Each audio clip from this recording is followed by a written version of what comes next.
Бүгінгі тақырыбымыз ақпараттық ресурстардың түрлері. Құрметті білім алушылар, бүгінгі сабағымыздың мақсаты ақпараттық ресурстармен және олардың негізгі түрлерімен танысамыз. Ресурстар, французша ресурс, құрал жабдық, мүмкіндік деген сөзінен шыққан. Босалқы қорлар, табыс, ақшалай және басқа қаражат, құндылықтар мен олардың көздері. Ресурстардың негізгі түрлері.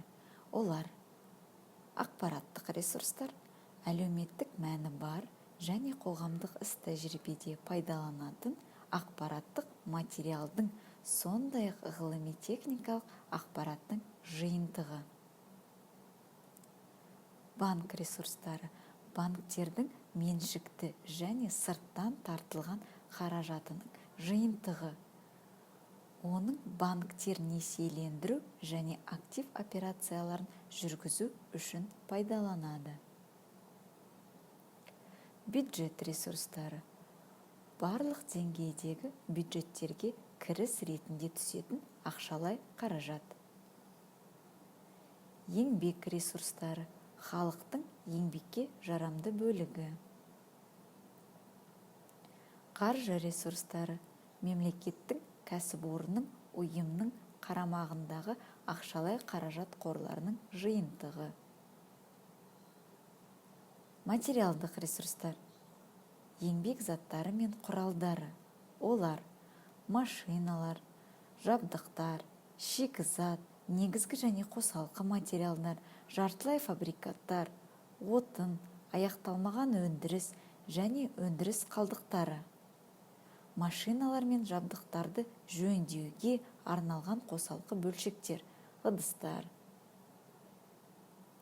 Табиғат ресурстары, жер, су, әуе байлықтары, пайдалы қазбалар, орман, өсімдіктер мен жануарлар дүниесі түріндегі табиғи экономикалық, өндірістік ресурстар.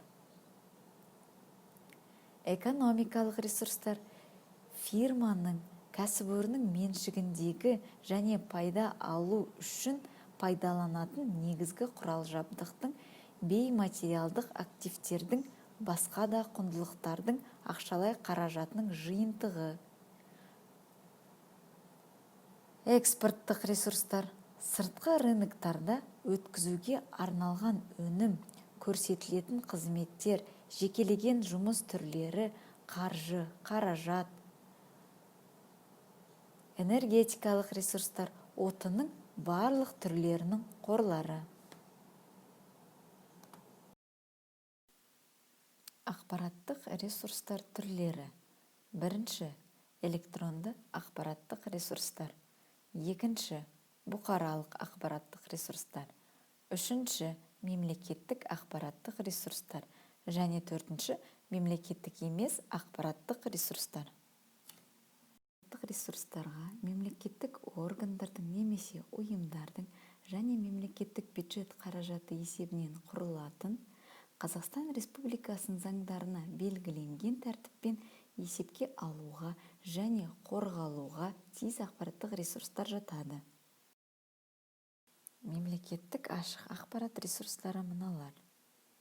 Олар: заңнамалық және нормативтік актілер, төтенше жағдай туралы құжаттар, мемлекеттік мекемелердің қызметі жөніндегі құжаттар, экономикалық және саяси қоғамға маңызы бар ақпараттар, кітапханаларда, мұрағаттарда және мемлекеттік мекемелердің ақпараттық жүйелерінде сақталған ақпараттар.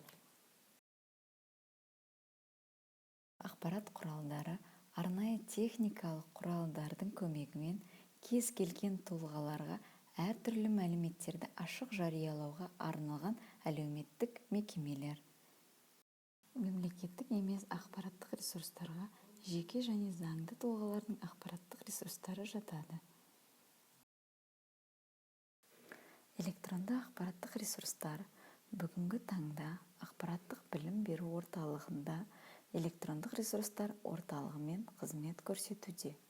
Электрондық ресурстар орталығы электрондық құжаттар бүгінгі күні ақпараттық ресурстардың ажырамас бөлігі болып отыр. Электронды ақпарат ресурстарының мақсаты: бірінші, ақпараттарға барлық әлемдік мәліметтер қорының ресурстарын еркін және шексіз енуді және пайдалануға мүмкіндік жасау. Екінші, кітапхананың белгілі бір мекеменің ақпараттық орталығын құру. Үшінші, ақпараттық көздерді сақтау және жинақтау.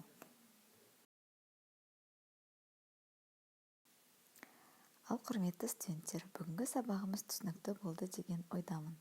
Үй тапсырмасына сұрақтарға жауап жазып келеміз. Жауаптарыңызды Жамбыл Депо сайтына тіркеп немесе WhatsApp желісі арқылы жіберулеріңізді сұраймын. Сау болыңыздар.